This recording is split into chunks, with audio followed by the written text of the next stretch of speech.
Before I share my thoughts and opinions about purposes of communication, and if my memory serves me right, communication exists when you are interacting with yourself or to others. What does it mean when I say to meet social expectation? From the word itself, social, it means to socialize or to internalize social norms for individuals and organization, for society as a whole, and what people should do. For example, to be always active on social media or even to be in a relationship is an example of to meet an social expectation. That's all for my part, and I thank you. Our topic for today is to influence. Communication is to influence manifest in the delivery of your speech behavior, in the quality of your responses when others speak. Example, some of the world's greatest leaders have been recognized as a great orators, and with good reasons they have ability to influence others through spoken words. When communicating with others, we should create a clear message and purpose. And with that, it helps facilitate the exchange of information and knowledge and relationship with others. And that's all for the communication is to influence. Thank you. Another purpose of communication is to inform, and to inform is to develop understanding and the connection between the sender and the receiver. An example of this is like right now, I am communicating to you as I am informing you that another purpose of communication is to inform, just like what I said. And another example is when a teacher is communicating to us and informing us about the lessons we have. So that's another purpose of communication. Thank you. To change opinion. To change opinion is to have different opinion on a subject than one had before. Example, some pressure can change opinion of their own belief. Even the first topic is obvious facts. To know other people. Another purpose of communication involving meeting other people. For example, I don't know you, but I approach you and talked in each other. In that way, we communicated and know each other's name. So my topic is to imagine.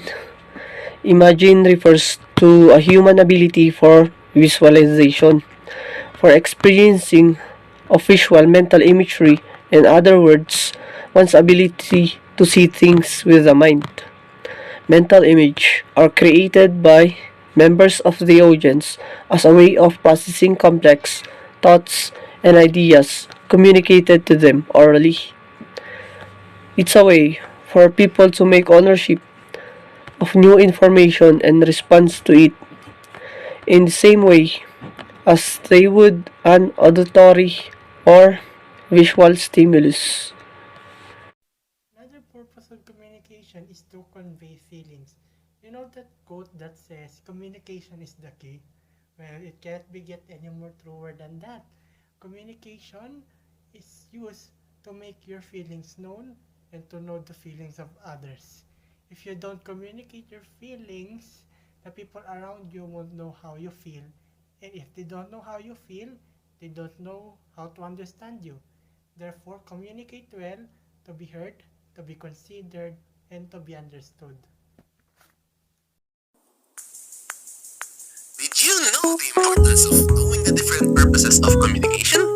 If not, keep watching. In our daily life, communication helps us build relationships by allowing us to share our experiences, needs, and helps us connect to others. Knowing the importance of these is salient because when people know about the purposes and functions of communication, everyone will be more aware on how to communicate properly and correctly.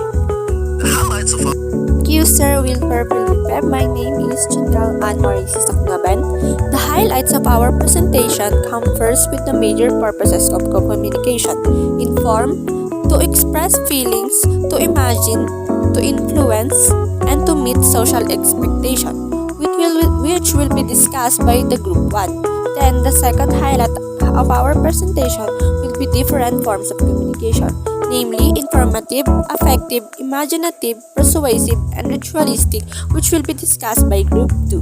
In 3, 2, 1, let's get started. What is informative communication? Informative communication generally focuses on talking about people, events, processes, places, or things, informing an audience about one of these subjects without being persuasive. The purpose of the informative speech is to allow you and the audience to learn something new about the topic. For example, I will be a speaker and I will be going to share some things about Baguio City.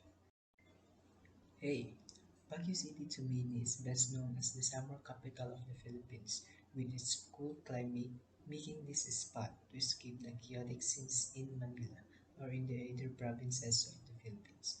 The city is also home to tropical pine forest, lending the city the nickname City of Pines. It is particularly popular in summer due to unusually cooler weather. At its center is Burnham Park, with gardens and a lake. Nearby is the Baguio Cathedral, completed in 1936, has a rose-hued exterior. The main thoroughfare is Session Road, with line shops, restaurants, and entertainment options. Affective communication is the expression of feelings about things, themselves, and others. It can convey positive or negative feelings.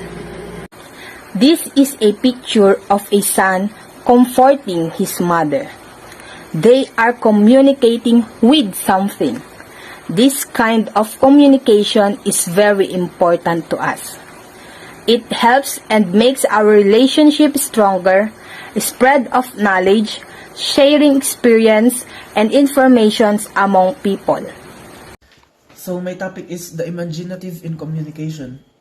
So what is imaginative communication? It may be defined as the process through which invented situations are created and, in most cases, shared. Whenever people invent jokes or stories, speculate, daydream, or make believe, they are engaged in imaginative communication. So what is imagination in communication? Imagination, or the mind's eye, plays an important role in communicating ideas orally.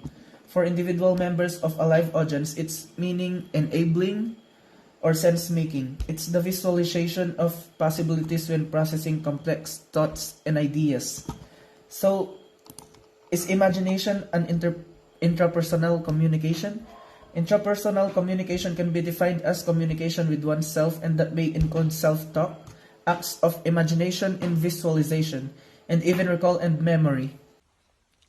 The coronavirus disease 2019 pandemic is currently perceived as one of the greatest global threats, not only to public health and well-being, but also to global economic and social stability.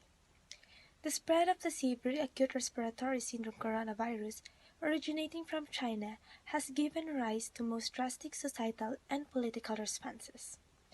This included measures as severe as states forbidding citizens from leaving their home and effectively shutting down all social and economic activities. A variety of public health and hygiene measures have been initiated. The most visually noticeable perhaps is wearing a face mask. This face mask protects people not only from the severe respiratory disease, but also from other illness. That is why wearing face masks is recommended as part of a personal protective equipment and as a public health measure. Let's all be together and fight this virus. Follow health protocols and wear face masks. Thank you. Hello everyone, greetings. Are we all familiar in ritual practices? If yes, then you are already have the idea about our topic for today's video. If not, then keep watching. For today's video, we are going to have our topic about ritual communication.